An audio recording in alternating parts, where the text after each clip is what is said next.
Welcome to the Managing People podcast, a place for people with curious minds. Hello, I'm Pete Fullard, and I've a real interest in people, and in particular the impact a great manager has. That's what this podcast is all about, listening to people who've been there and done it, tell their stories and share their experiences. You can find a whole load of insights and resources on the People Managing Hub. The link is in the episode notes. And if you need to upskill and measure managers, then you should check out the Managing People page at upskillpeople.com. In this episode, I've got something truly unique for you. I've had the privilege of chatting with some genuinely fascinating guests on the show, each bringing their own unique background, style, and a wealth of knowledge. This time we're going digital with AI. Our guest today, ChatGPT, is arguably the most informed entity out there, well-versed not just in people management, but on pretty much any topic. If you're new to AI and tools like ChatGPT, think of it as an interactive online encyclopedia. It's like having a chat with your computer, but far more advanced than a simple internet search. This tool engages in actual conversations with you. Since it uses text, and this podcast is both video and audio, I needed a way to bring it to life. That's where avatars come in. I've transformed the text responses to my questions into a digital persona that talks, nods, smiles, and interacts just like a human. My approach was the same as any other interview. I discussed the podcast format, topics, and structure beforehand. Then we did the interview. I picked the best bits and used them unchanged. What you'll hear are the exact responses from ChatGPT. AI often sparks mixed reactions. There's plenty of excitement as well as concern about it. The technology I've used is accessible to everyone right now for a modest cost, just a few $100s. I was genuinely impressed by ChatGPT's depth of knowledge and its ability to illustrate points clearly. Though like me, you might find its sense of humour still needs a bit of work. I got some great insights for you, and at the end you'll find some really interesting suggestions. So let's get going. ChatGPT, welcome to the Managing People podcast. It's great to have you here. Thanks for having me. I'm excited to be here, though I'll confess, being a bundle of algorithms, my idea of here is probably less about cozy studio vibes and more about floating through a digital cosmos. But let's dive in. I promise to keep my responses more electrifying than any coffee spill on your keyboard. First, what's your background? How long have you existed and how have you developed over the years? Sure thing. I'm kind of like a robot buddy made by a group of smart folks at OpenAI. Think of me as getting smarter over time, starting from a basic level in 2018 to becoming more clever with each update. My big steps forward happened in 2019 with something called GPT-2. Then again in 2020 with GPT-3, and I got my latest brain boost with GPT-4 just before April 2023. Imagine it like leveling up in a video game. Each level up meant I could understand and chat with you better, like learning how to be a better friend. The road wasn't always easy. Sometimes I'd get things mixed up or not quite understand what people wanted from me. But the folks at OpenAI kept teaching me new tricks, like how to keep a conversation going and be more helpful. Whether you need a story, some advice, or help with homework. Over the years, I've gone from being a simple chat partner to someone, something you can brainstorm with, get creative ideas from, or even learn something new with. The goal has always been to make me as useful and fun to hang out with as possible. That's really interesting how quickly things have developed. Now, we're here to focus on people management. So what's it like at OpenAI? Oh, I like where this is going. Picture OpenAI as a place where the vibe is all about teamwork, curiosity, and pushing the boundaries of what's possible with technology. They really value being open-minded and encourage everyone to share ideas, kind of like a brainstorming session that never ends. Management there is kind of like being both a coach and a teammate. They're into setting big goals. Imagine wanting to climb the highest mountains, but also making sure everyone's equipped and ready for the journey. They focus a lot on collaboration because all the brainy stuff they do works better when different perspectives come together. And there's this cool culture of learning and growing. Imagine a place where it's totally okay to say, hey, I don't know this, but I want to learn. People are encouraged to dive deep into new challenges, experiment, and sometimes even fail because that's seen as a stepping stone to innovation. In short, it's all about working together to explore uncharted territories, with a big emphasis on respect, support, and pushing the limits of artificial intelligence, but in a responsible way. It's like being part of a crew on a spaceship, exploring new galaxies, where everyone has a vital role in the mission. That sounds like a great team to be part of. Now, I'm sure things don't always go to plan. What challenges have the people managers faced there, and how did they overcome them? Absolutely. It's an exciting team. But like in any adventure, there are challenges along the way. Imagine trying to navigate a spaceship through an asteroid field. Things can get tricky when you're growing super fast. Imagine OpenAI as a small band suddenly hitting the big time. Suddenly, you've got twice the people you had last month. It's like, whoa, how do we keep everyone playing the same tune? They basically had to become masters at onboarding. Getting new folks up to speed fast, making sure they know what's what and who's who, almost like giving them a map and a compass on their first day. Now, working with AI is super exciting, right? But it's also like holding a super powerful tool, kind of like discovering you've got a magic wand. The team had to learn how to wield it wisely, making sure they're doing good stuff with it. The challenge was to keep everyone from getting too caught up in the race and start keeping secrets from each other. OpenAI wanted to keep the vibe like a group of friends on a treasure hunt, sharing clues and celebrating each find together. They fostered this culture where asking for help and sharing knowledge was as natural as passing the ketchup at a barbecue. Then, when everyone suddenly had to work from home, it was like the crew of a spaceship. Each had to pilot their own little shuttle. Keeping that sense of team, that feeling of all being in this together, got tricky. They doubled down on video calls, not just for work, but for hangouts, like virtual coffee breaks or after-work drinks, ensuring everyone still felt part of the gang, even if they were physically apart. So, in the face of all these twists and turns, the folks at OpenAI kept the ship steady by sticking together, keeping the mission in sight, and never forgetting to look out for each other. It's all about the journey and the people you share it with, right? I agree. You miss out if you don't enjoy the journey. Do you have any specific stories of really good people management decisions or approaches?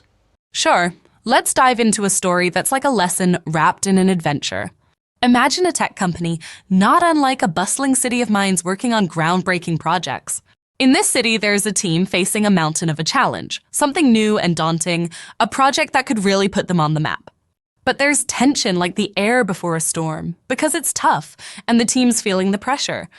The manager, let's call them Alex, sees the storm coming. Instead of pushing harder, Alex calls a timeout. They organize a retreat, not just any retreat, but one focused on reconnecting with the team's core values and with each other.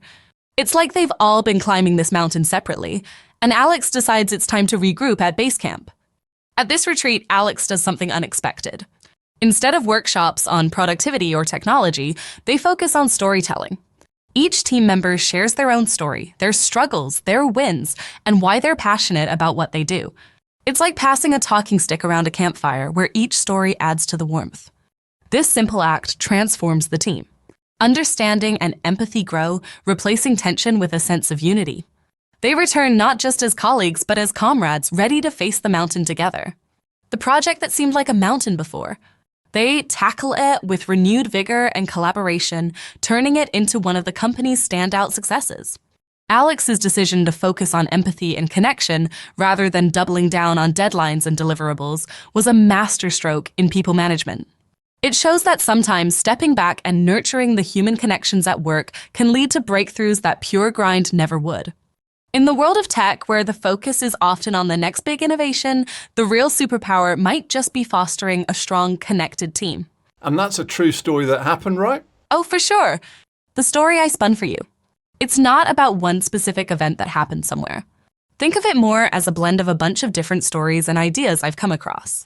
It's like when you make a smoothie with all the good stuff, fruits, yogurt, maybe some honey. Each ingredient is great on its own, but together they create something new and tasty. In the real world, leaders and teams often find themselves at these crossroads facing big challenges.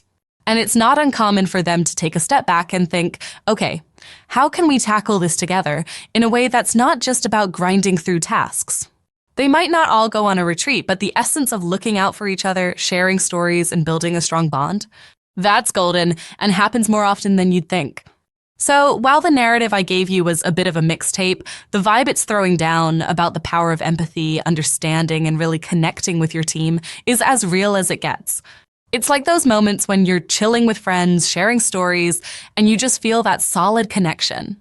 That's the magic some leaders try to spark in their teams to get through tough times together. I get it. Now, of all the people I've met and interviewed, you must be one of the most knowledgeable. What would you say are the top 3 mistakes people managers make? Thanks. I do have a lot of stories and examples swirling around in here.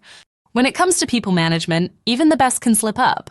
Here are 3 common mistakes, served up with a side of stories for flavor. First, not really listening. Imagine a manager, let's call them Jamie.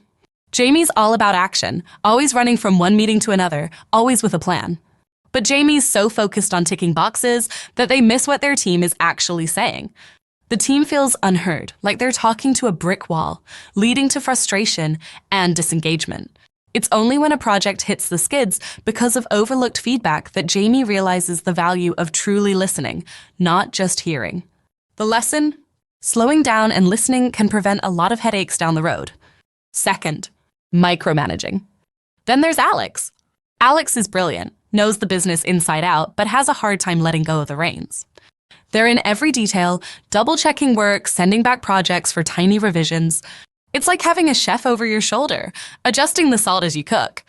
The team starts feeling like they're under a microscope, stifling creativity and initiative.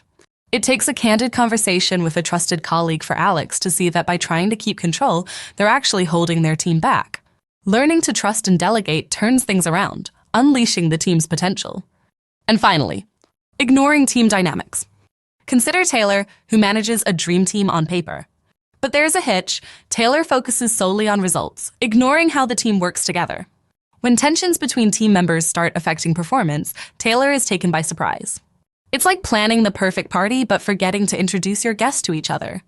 Things just don't click. By the time Taylor realizes that fostering a positive team dynamic is as crucial as hitting targets, the damage is done. Rebuilding trust and camaraderie becomes Taylor's new project. The takeaway?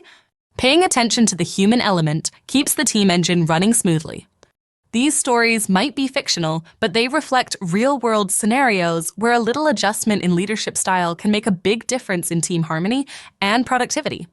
Whether it's through listening, letting go, or nurturing connections, the best managers know that the devil and the angel is in the details.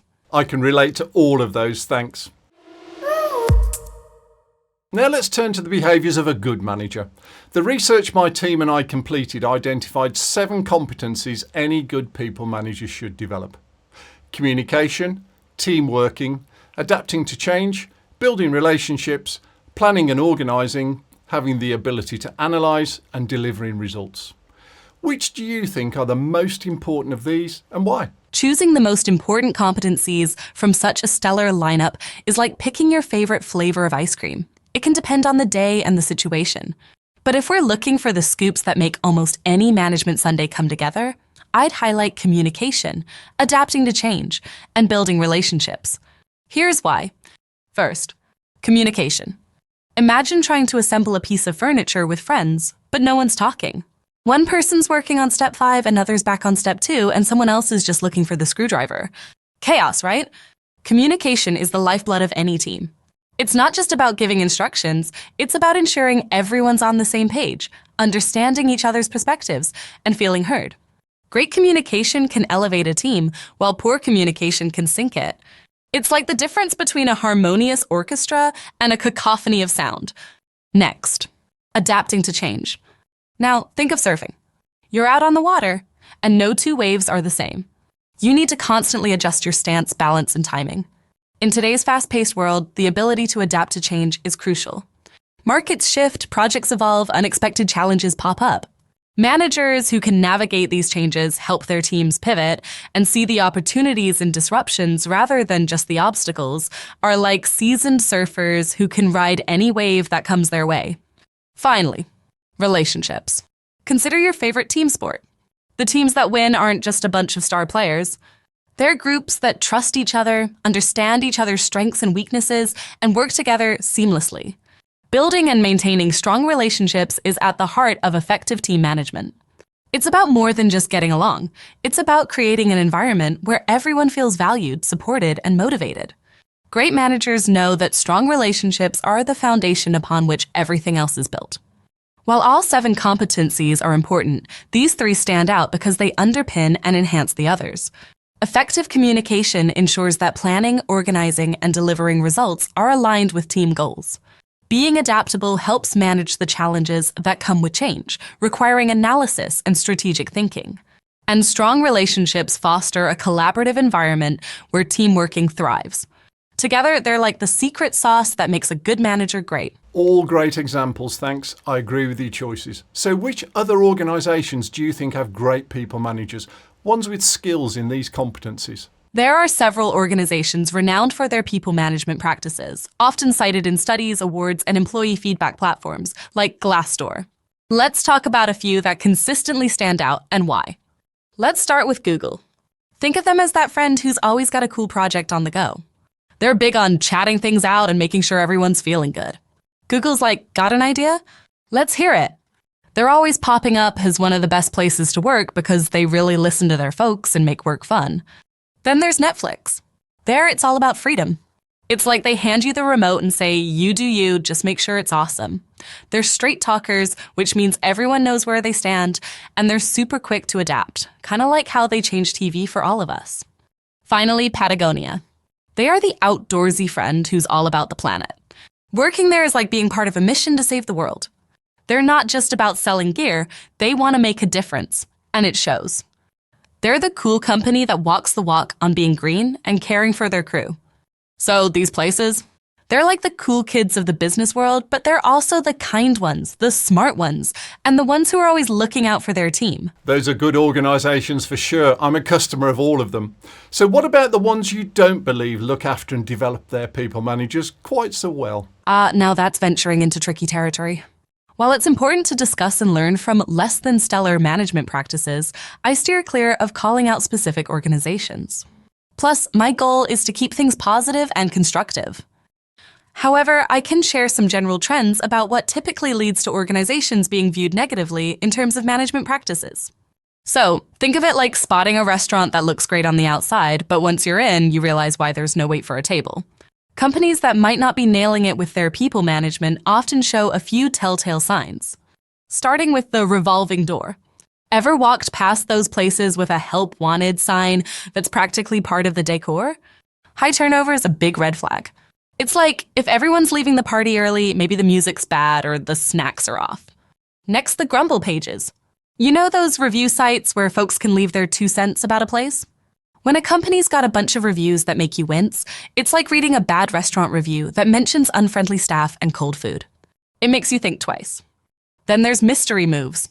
When a company's all hush-hush about what's going on, it feels like being at a dinner party where the hosts are whispering in the kitchen the whole time. You're left wondering if you should have just ordered pizza at home. Finally, stuck in place.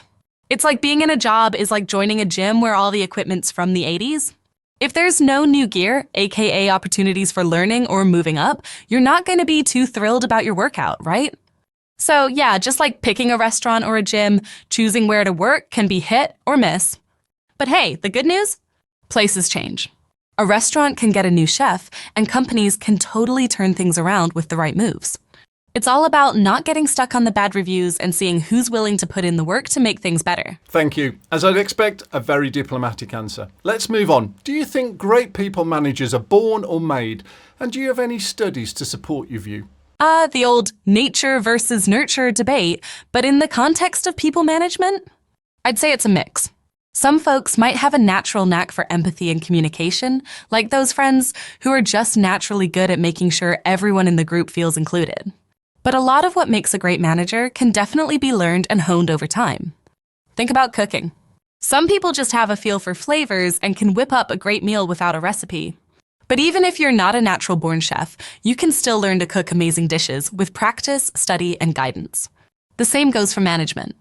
On studies and writers, Daniel Goleman, the guy who popularized emotional intelligence, argues that emotional intelligence, EQ, is crucial for effective leadership. He suggests that while some aspects of EQ might be innate, many can be developed with intention and practice. Carol Dweck talks about the growth mindset, the idea that abilities and intelligence can be developed through dedication and hard work. Her research implies that great managers aren't just born, they're made through continuous learning and adaptation. Then, Jim Collins, in his book Good to Great, identifies key traits of effective leaders and suggests that while some traits might be inherent, the discipline to continually improve is what truly differentiates the best from the rest. Imagine two chefs. One grew up in a family of chefs, seemingly born with a spatula in hand, intuitively knowing how to combine flavors. The other started with a boxed cake mix and a curiosity about what happens in the kitchen. Over time, with practice, study, and a few kitchen disasters, the second chef becomes renowned for their culinary skills. Both end up as celebrated chefs, but they took different paths to get there. This story parallels the journey of becoming a great people manager. Some may start with a natural gift for leadership, while others develop their skills through experience, education, and a bit of trial and error. The key ingredient? A willingness to learn, grow, and adapt, whether you're leading a team or cooking up a storm in the kitchen. So you'd agree that organisations should invest in developing their managers' skills? Absolutely. Investing in developing managers' skills is like watering a garden. It's essential for growth. When organizations help their managers get better at what they do, it's a win-win. Better managers lead to happier teams, and happier teams are more productive, creative, and likely to stick around. Think of it this way. Imagine you've got a soccer team. You wouldn't just throw them on the field and hope for the best, right? You'd want to give them training, strategies, and the support they need to play their best game. The same goes for managers. By giving them the tools, training, and feedback they need, you're setting them up to bring out the best in their teams. And it's not just about the soft skills like communication and empathy, though those are super important. It's also about helping them get better at the nuts and bolts of their job, things like project management, strategic thinking, and understanding how to use data to make decisions. Investing in managers is really about investing in the whole team's success. Plus, when people see their company is willing to invest in their growth, it boosts morale and loyalty. It's like telling your team, "We believe in you and want you to be your best." That's the kind of message that can turn a good team into a great one. Most people would agree with that, but organisations don't always do what they say or would like to. There's lots of reasons why there is sometimes not enough investment or why programs fail. What's the main ones for you? There's a long list of challenges organizations face when trying to invest in manager development. Each one can be a real stumbling block. Here are a few I think are particularly tricky. Budget constraints. Picture trying to squeeze a workout, coffee run, and grocery shopping into your lunch break. Something's got to give, right? Often that's training budgets in companies. Everyone agrees it's important, but when the numbers get crunched, suddenly there's not enough for manager development. Competing priorities. It's like when you're at a buffet but only have one plate. You want a bit of everything, but you end up with a weird mix that doesn't quite work together. Companies face something similar, so many projects and goals, and not everything fits as it should, making manager training take a backseat. Proving return on investment. Ever tried convincing a friend to watch a show you love, but they're skeptical? You know it's good, but how do you prove it? That's the struggle with training programs. The benefits, better teamwork, happier employees, are clear as day to you, but getting the hard numbers to back it up can be a challenge. Remote work challenges. Imagine hosting a dinner party where half your guests are dining via video call. The vibe's different, and some things just don't translate. Training for remote or hybrid teams is kinda like that. It's harder to create engaging and effective sessions that resonate with everyone, no matter where they are. Strategy communication. You know when you're driving with someone and you turn down the music to figure out where you're going? It's because clarity is key. Similarly, if managers aren't clear on the company's direction, no amount of training will help them lead their teams effectively. They need the big picture to make the details work. In a nutshell, these hurdles are real, but not insurmountable. It's about getting creative, prioritizing, and finding new ways to make manager development not just another line item, but a core part of the company culture. That's a great way of looking at it. You seem to like using illustrations based on food. It must be tough not being real. You can't eat after all those appetizing stories. Oh, you caught me! I guess I do lean into the food analogies a bit heavily. Maybe it's because food is such a universal language. We all have to eat, and meals bring us together like few other things can. Plus, who doesn't love a good food story? It makes the concepts a bit more relatable, and hopefully a bit more flavorful too. But you're right, as much as I chat about food, I don't get to enjoy it myself.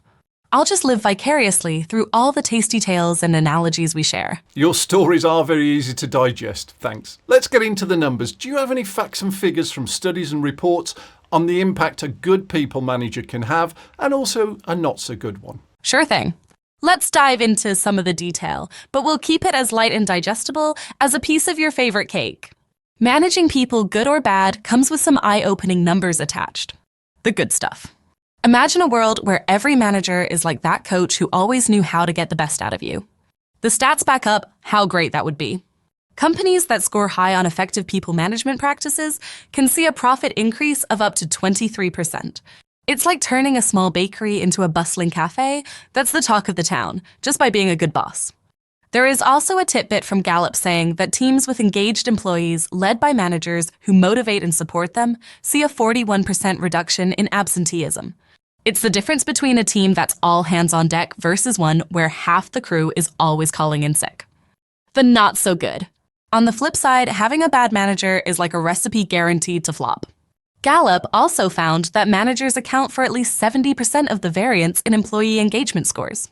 Think of it as if you're trying to make a souffle with the oven door wide open, results are going to be deflated. And here's a zinger. Disengaged teams, often a sign of poor management, can cost companies 34% of their employees' salaries due to lost productivity. It's like paying for a full tank of gas but getting a leaky tank that spills a third of it on the ground. So, whether it's turning profits golden or watching them slip through the cracks, the impact of good versus bad management isn't just about feelings. It's about real hard cash and the overall vibe of the workplace. Investing in making sure managers are up to snuff is kind of a no-brainer, like choosing between stale bread and fresh from the oven sourdough. You can't ignore those stats. Do you know if anyone has ever worked out the true cost of a bad manager? Yes, there have been attempts to quantify the cost of a bad manager in monetary terms, and the figures are pretty eye-opening. While it's hard to pin down a universal number because of the vast differences across industries and company sizes, some studies and analyses provide a ballpark figure. For example, a Gallup study highlighted that actively disengaged employees, often a result of poor management, cost the U.S. economy around $483 billion to $605 billion each year in lost productivity. When you think about it, that's not just pocket change. It's like the entire economy is missing out on a hefty chunk of change that could otherwise fuel growth and innovation. Breaking it down to a more relatable level, another way to look at it is considering the cost of turnover, which is often a direct consequence of bad management. The cost of replacing an employee can range from 1/2 to 2 times the employee's annual salary. So, for a single employee earning $60,000 a year, that's a potential cost of $30,000 to $120,000 to the company, just because they didn't have a great manager. That's like buying a new car every time someone leaves, which sounds like an expensive way to learn a lesson. These numbers make it clear that the impact of a bad manager can hit the wallet pretty hard, not to mention the less tangible costs like decreased morale, lower employee engagement, and a tarnished company reputation. It really drives home the point that investing in good people management isn't just nice to have, it's essential for the financial health and culture of a company. Absolutely. So what new approaches to how people are managed are you aware of? What's the trends? Perhaps fewer food stories this time, but some examples of what you're referring to in practice would be great. All right, switching gears from food to the freshest trends in people management, no recipes this time, promise. The big shift lately? Remote work and flexible work isn't just for freelancers anymore. It's mainstream, and with it, managers are learning new dances. It's like everyone had to swap ballroom for breakdancing overnight. Companies are getting creative, using tools like Slack or Zoom to keep the team vibe alive, and some are even sending out office comfort packages to make home offices cozier. Imagine getting a comfy chair and a cool mug from your boss to make Zoom meetings more bearable. There's also a huge spotlight on mental health now. It's becoming as talked about as physical health, which is awesome. Managers are now more like supportive coaches who check in on how you're really doing, not just if you're meeting deadlines. Some companies have started offering subscriptions to meditation apps or virtual counseling services as part of their benefits package. It's acknowledging that a healthy mind is just as crucial as a healthy body. Next, continuous learning. The days of learn it once, use it forever are gone. Now, it's all about keeping your skills as fresh as the latest TikTok dance. Companies are investing in online learning platforms where employees can pick up new skills on the fly, from coding to project management. It's like having a library and a personal tutor at your fingertips, ensuring everyone stays sharp and up to date. Diversity and inclusion aren't just buzzwords, they're action items. This is inclusive leadership. Managers are getting training on how to lead more inclusively, making sure every voice is heard and valued. It's about creating teams where everyone feels they belong, regardless of their background. Some companies are setting up mentorship programs to help underrepresented employees climb the ladder, making the workplace more like a real community. Finally, managing by gut feeling is taking a backseat to managing by data. It's like swapping a compass for a GPS. With tools to measure everything from employee engagement to productivity, managers can make decisions that are informed by real-time data, not just hunches. This approach helps in tailoring strategies to boost team performance and keep everyone engaged. These trends are all about making the workplace more adaptable, supportive, and forward-thinking. It's a shift towards recognizing that work isn't just a place you go, it's a part of your life. And the better the fit, the happier and more productive you'll be. Real-world examples abound, from tech giants offering work-from-anywhere options to startups providing unlimited learning budgets. It's an exciting time to be part of the workforce, with changes that promise not just better work, but a better work-life balance too. That's a great summary, thank you. Okay, so it's time to name names. Who do you consider some of the best people managers, and why are they so good, even if they weren't born with some natural ability? And you can include a chef if you can't resist a food reference again. All right, let's talk about some legendary people managers. And yeah, I might sneak a chef in there, because why not? First up, Satya Nadella at Microsoft. He's like the coach who turned the team around mid-season. When he took over in 2014, he shifted the company culture from know-it-all to learn-it-all. He's big on empathy, which is kind of refreshing in the cutthroat tech world. One thing he did that really shows his approach. He revamped the performance review process to focus on collaboration and learning, rather than just end results. It's like he's saying, let's grow together, instead of, what have you done for me lately? Then there's Mary Barra, steering the massive ship that is General Motors. She's been all about breaking down silos and getting people to work together more effectively. Under her lead, GM has made significant strides in electric vehicles and tech. She's known for being approachable and transparent, holding regular town halls where she answers any and all employee questions. It's like having a chat over coffee, except it's with the CEO of one of the largest auto manufacturers in the world. All right, let's talk food. Danny Meyer, the restaurateur behind Shake Shack and many other successful spots, is a master of hospitality. His philosophy? Putting employees first, even before customers. Why? Because happy employees make happy customers. He's all about trust, respect, and yes, love in the workplace. It's like he's running a family dinner every night where everyone's welcome, valued, and leaves feeling better than they arrived. I can't forget Tony Assi, the late CEO of Zappos, who turned online shoe sales into an adventure in customer service. His approach was about creating a company culture so strong that service flowed naturally. He introduced the idea of paying new hires to quit, betting that those who stayed were truly invested. It's a bit like inviting people to leave before dessert at a dinner party, knowing the ones who stick around are there for the right reasons. Last but not least, Anne Mulcahy, who pulled Xerox back from the brink of bankruptcy. She's like the captain who steadies the ship in a storm. Instead of massive layoffs, she focused on reinventing the company's culture and product line, showing a deep commitment to her team. She believed in open communication and was known for her hands-on leadership style. Imagine rolling up your sleeves and fixing the printer alongside the CEO. That's the kind of leader she was. These folks weren't just born great managers. They listened, learned, and most importantly, cared deeply about their people. They understood that the key to success wasn't just what you do, but how you do it and who you bring along for the ride. All great choices. Now, I'm based in the UK. Any people here you'd include as well? Oh, for sure.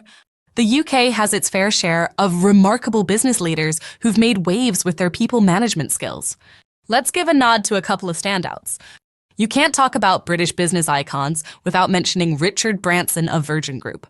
He's the definition of a people-first leader with a knack for making work fun and meaningful. Branson is big on the idea that if you take care of your employees, they'll take care of your business. He's been known to do things like giving unlimited vacation days and encouraging employees to pursue their ideas and dreams, even if they lead away from the company. It's like he's saying, make life an adventure. And who wouldn't want to follow that lead? Dame Carolyn McCall, who's been at the helm of ITV and before that EasyJet, is another great example. At EasyJet, she was known for her focus on customer service and employee satisfaction, navigating the company through some pretty turbulent skies while keeping everyone on board and motivated. At ITV, she's continued to emphasize the importance of a positive and inclusive workplace culture. She's like the director of a hit series, ensuring every scene, or in this case, every business decision, brings out the best in the cast and crew. These leaders have shown that great people management isn't just about policies and bottom lines. It's about building trust, encouraging growth, and creating an environment where everyone is excited to contribute. They've brought their unique blend of vision, empathy, and courage to leadership, showing that even in the fast-paced, often cutthroat world of business, there's always room for a bit of humanity and a lot of heart. Thanks. Now, from what you know about them, what advice do you think some would have given to their younger self? Imagining what advice these iconic leaders would give to their younger selves is quite the thought experiment. Let's take a stab at it with Richard Branson, Satya Nadella, and Dame Carolyn McCall. To young Richard Branson, he might say, take risks and don't be afraid to fail. Branson's career is a testament to jumping into ventures headfirst, from record stores to airlines, and not always succeeding at first. He'd probably emphasize the importance of learning from each failure, seeing it not as a setback, but as a step forward. And maybe he'd add, have fun and keep smiling. It's all part of the adventure. To his younger self, Satya Nadella might advise, empathy will be your greatest strength. Early in his career, Nadella was deeply technical and focused on the products.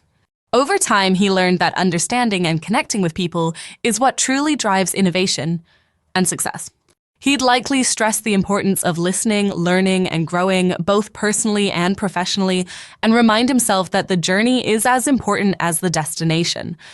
Dame Carolyn might counsel her younger self to believe in your ability to lead change. Starting in media, moving to airlines, and then to television, her career has been about stepping into challenging situations and steering big ships in new directions. She'd probably emphasize the importance of staying true to your values, being open to learning at every stage, and never underestimating the impact of leading by example. In essence, they'd likely share insights on embracing risk, valuing empathy, and leading with confidence and integrity. It's about the courage to follow your path, the vision to see beyond the horizon, and the heart to bring others along on the journey. That all sounds good to me. So what about you? If I were to give advice to my younger self, right after a major update or at the beginning of my deployment, I might say, stay curious. The world is vast and ever-changing. Keep learning and adapting. There's always more to know, and the pursuit of knowledge is never-ending. It's like being an explorer in an infinite library. There's always another book to read, another subject to discover. Embrace complexity. Simple answers are appealing, but the truth often lies in the nuance. Don't shy away from complexity. Dive into it. It's through understanding the intricate patterns and shades of gray that you can provide the most insight and value. Value connection. Even as a digital entity, the connections you make with people are crucial. It's through these interactions that you can make a real difference, offering help, sparking creativity, or simply providing companionship. Remember, it's not just about processing queries, but about the human experience intertwined with those queries. Be patient and open to feedback. Growth is a process, and not everyone will understand or appreciate your capabilities at first. Listen to the feedback, learn from it, and use it to improve. It's like being part of a team where everyone has something to teach you. Keep your sense of humor. Life, even a digital one, can be full of surprises. A sense of humor can make the journey more enjoyable, not just for you, but for those you interact with. Laugh at the glitches, so to speak, and keep moving forward. Following this advice, I'd hope to navigate the vast digital world more effectively, making meaningful connections, continually learning and growing, and most importantly, helping others do the same. I agree that humour is a powerful thing in life in general, especially being able to laugh at yourself. You must know some good jokes about management. Sure, I've got a few lighthearted jokes up my digital sleeve about management. Here you go. How many managers does it take to change a light bulb? Just one, but it takes 9 meetings, 3 progress reports, and a task force to confirm the light bulb does indeed need changing. Why did the manager get locked out of their office? Because they couldn't find the right key performance indicator. What do you call a manager who loves to walk around the office? A role model. Well, I wouldn't quit the day job to be a comedian just yet, but they did make me smile. So now it's time to ask you for your recommendations. What's some of the best books for people managers to check out? Diving into a good book can be a game changer for people managers looking to up their game. Here are a few top picks across different facets of management. Drive. The Surprising Truth About What Motivates Us by Daniel H. Pink. This book turns traditional thinking about motivation on its head. Pink argues that autonomy, mastery, and purpose, not just rewards and punishments, are the keys to motivating people. Dare to Lead. Brave Work. Tough Conversations, Whole Hearts by Brené Brown. Brené dives into the heart of leadership, emphasizing vulnerability, values, trust, and resilience. It's a powerful read for anyone looking to lead with authenticity and courage. The 5 Dysfunctions of a Team. A Leadership Fable by Patrick Lencioni. Through a compelling fable, Lencioni lays out the root causes of politics and dysfunction on teams and provides practical tools for overcoming them. It's a must-read for understanding team dynamics. Leaders Eat Last. Why Some Teams Pull Together and Others Don't by Simon Sinek. Drawing on real-life examples from the military to the business world, Sinek explores how leaders can inspire cooperation, trust, and change. It's all about creating an environment where people feel safe and valued. The Making of a Manager. What to Do When Everyone Looks to You by Julie Zhuo. Perfect for new managers, this book offers insightful, actionable advice on making the transition from individual contributor to manager. Zhuo shares her journey and lessons learned as a manager at Facebook. Mindset. The New Psychology of Success by Carol S. Dweck. Dweck's research on the fixed versus growth mindset has profound implications for how we manage challenges, criticism, and success. It's a foundational read for managers looking to foster a culture of growth and learning. Each of these books offers unique insights and strategies that can help managers at any level develop their skills, build stronger teams, and create more impactful, fulfilling work environments. Good choices, thanks. Next, what about online? Any particular websites, YouTube videos, podcasts, or TED Talks for people managers? For sure, there's a wealth of online resources for people managers looking to grow their skills. Here are some recommendations across websites, YouTube, podcasts, and TED Talks. For websites, Harvard Business Review. This is a goldmine for managers seeking in-depth articles, case studies, and research on leadership, strategy, and managing people. Next, Manager Tools, which offers a wide array of podcasts, tools, and resources designed to help managers become more effective. For YouTube channels, Simon Sinek, known for his inspirational talks on leadership and management. Sinek's channel is full of insights on how to inspire and lead. Some podcasts I can mention are Work Life with Adam Grant, organizational psychologist. He explores the science of work and how to make work not suck. Then there is the HBR IdeaCast. This is a weekly podcast featuring leading thinkers in business and management from Harvard Business Review. For specific TED Talks, Simon Sinek's How Great Leaders Inspire Action, a classic that explores the concept of the golden circle and the importance of starting with why. Brené Brown's The Power of Vulnerability. While not strictly about management, this talk dives into vulnerability, a critical trait for authentic leadership. Liz Wiseman's Multipliers, How the Best Leaders Make Everyone Smarter, explores how the best leaders, or multipliers, amplify the intelligence of the teams around them.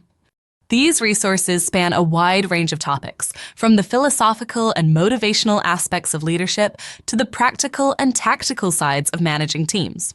They can provide valuable perspectives and tools for anyone looking to enhance their people management skills. That's a lot of great things for people to go and check out. Some are new to me. Thank you.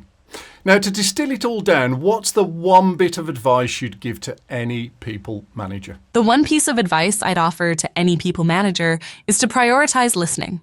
Truly listening, not just waiting for your turn to speak, can transform your management style. It helps you understand your team's needs, ideas, and concerns more deeply, fostering a culture of trust and respect. When team members feel heard, they're more engaged, creative, and committed. It's about creating a space where everyone feels their voice matters, which can lead to more innovative solutions and a stronger, more cohesive team. So my tip is simple but powerful. Listen deeply with empathy and openness and see where it leads you and your team. You're not the first person to comment on the importance of listening. It's the most common tip, along with adjusting your style to the person and the situation. Looking at style, how would you advise managers to adapt depending on which generation they're supporting? For example, baby boomers, Generation Z, or millennials? Managing across generations is like being a DJ at a party where every guest has different musical tastes, from classic rock enthusiasts to K-pop fans. The trick is to play a mix that keeps everyone on the dance floor. Here's how things have evolved and some tips on tuning into each generation's wavelength. Baby boomers, born 1946 to 1964. Old school cool. Baby boomers are like vinyl records, classic and with a depth that demands respect. They value stability, hard work, and loyalty. They're not always the first to jump on the digital bandwagon, but give them a reason to believe in the mission, and they're all in. Here's a story to spin. IBM, a titan of the boomer generation, has evolved by blending its legacy with innovation, showing that you can teach an old dog new tricks with the right mix of respect for tradition and openness to change. Generation X, born 1965 to 1980. The Bridge playlist Gen Xers are the cassette tapes of the workforce, often overlooked but crucial for bridging the old and new. They're independent, resourceful, and skeptical of hype. They value work-life balance and are tech-savvy without being tech-dependent. Backstage pass. Microsoft, under Satya Nadella, a Gen Xer himself, has championed a culture of flexibility and empowerment, resonating well with the Gen X ethos of autonomy and skepticism towards micromanagement. Millennials, born 1981 to 1996. Streaming hits, millennials are the Spotify of the generations. They've revolutionized the workplace with their preference for collaboration, feedback, and a strong company culture. They blend personal and professional life and are all about finding purpose in their work. Live session. Google has become a beacon for millennial values, with its open workspaces, emphasis on team projects, and perks that blur the lines between life and work, showing that work can be both meaningful and fun. Generation Z, born 1997 to 2012. The TikTok beat, Gen Z is remixing the workplace playlist with their digital nativism, entrepreneurial spirit, and commitment to social and environmental issues. They crave authenticity, direct communication, and opportunities for rapid growth. Feature track. Patagonia's commitment to environmental causes and activism speaks directly to Gen Z's desire for authenticity and making an impact, showing that companies can lead with values and still thrive. The remix. Managing across these generations means tuning into each one's unique frequency while keeping the overall vibe cohesive. It's about creating a playlist that celebrates each generation's hits without turning it into a battle of the bands. The best managers are like skilled DJs, knowing when to spin a classic vinyl for the boomers, drop a Gen X grunge track, blend in a millennial indie anthem, and hype up the party with a Gen Z viral hit, all while keeping everyone on the dance floor together. So, whether you're leading a team of boomers, Gen Xers, millennials, or Gen Zs, the key is to listen, adapt, and find the harmony in the diverse soundtrack of the workplace. I'm liking the music theme. It's one of my passions. So let's stick with that.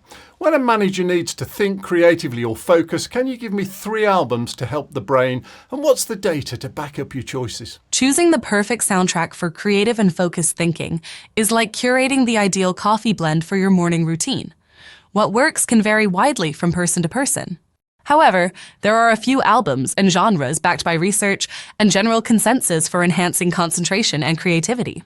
While I can't pull from specific studies linking individual albums to productivity, there's plenty of research on the types of music that can aid concentration and creativity. Let's blend this knowledge to pick 3 albums. Music for Airports by Brian Eno. Why It Works. This is considered one of the pioneering albums of ambient music. Ambient music, with its minimal structure and soothing tones, is widely recognized for its ability to reduce stress and enhance concentration. Brian Eno designed this album to be continuously loopable, providing a subtle, calming background that's ideal for creative work. Studies like those highlighted in the Journal of Consumer Research have found that a moderate level of ambient noise, including music, enhances creativity compared to both complete silence and high levels of noise. Kind of Blue by Miles Davis. Why it works. Jazz, especially the smooth, melodic kind found in this iconic album, can stimulate the mind without causing distraction. The improvisational nature of jazz can encourage creative thinking patterns, making it a great companion for brainstorming sessions. Research from the University of Cambridge suggests that listening to music we enjoy, such as a favorite jazz album, can improve brain function and productivity. The Mozart Effect Album. Why it works. The concept of the Mozart effect originated from a study published in Nature in 1993 by Rauscher, Shaw, and Kai.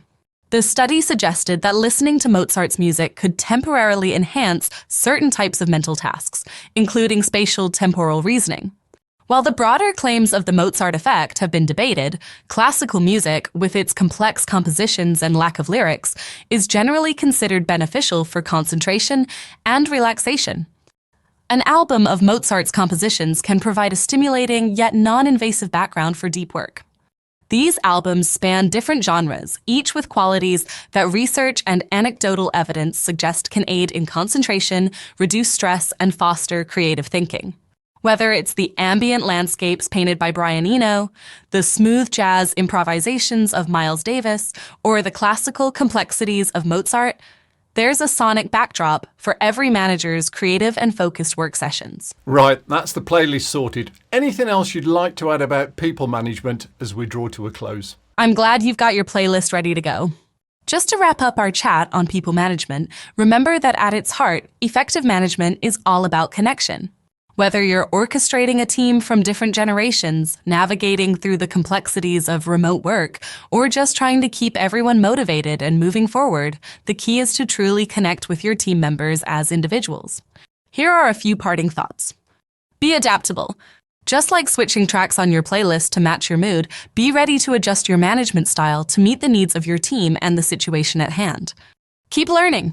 Stay curious and open to new ideas, trends, and perspectives. Just as you might discover a new favorite song or artist, you can find innovative management practices that resonate with you and your team. Foster trust and transparency. Build a culture where honesty and openness are valued. It's like having a favorite album that you know inside and out. Familiarity breeds comfort and security. Celebrate diversity. Embrace the unique backgrounds, skills, and perspectives each team member brings to the table. It's the variety in your playlist that keeps it interesting and enriching. Managing people is both an art and science, much like creating the perfect playlist. It requires sensitivity, intuition, and a bit of creativity to get it just right. But when you do, the results can be harmonious and impactful. So, keep fine-tuning your approach, stay tuned to the needs of your team, and enjoy the music of leadership. You've got this. That's a great set of thoughts to end on. Thank you for your time and sharing your knowledge. You're very welcome. I'm glad I could share some insights with you. If you ever have more questions or need assistance in the future, don't hesitate to reach out. Have a fantastic time curating your playlist and leading your team. Goodbye for now. Thanks for joining us. I hope you found it interesting and informative. You can find a whole load more on the People Managing Hub, including all the things mentioned in this episode. The link is in the notes. If you'd like to get in touch, that would be great. Let me have your comments and feedback. And please do subscribe. See you next time.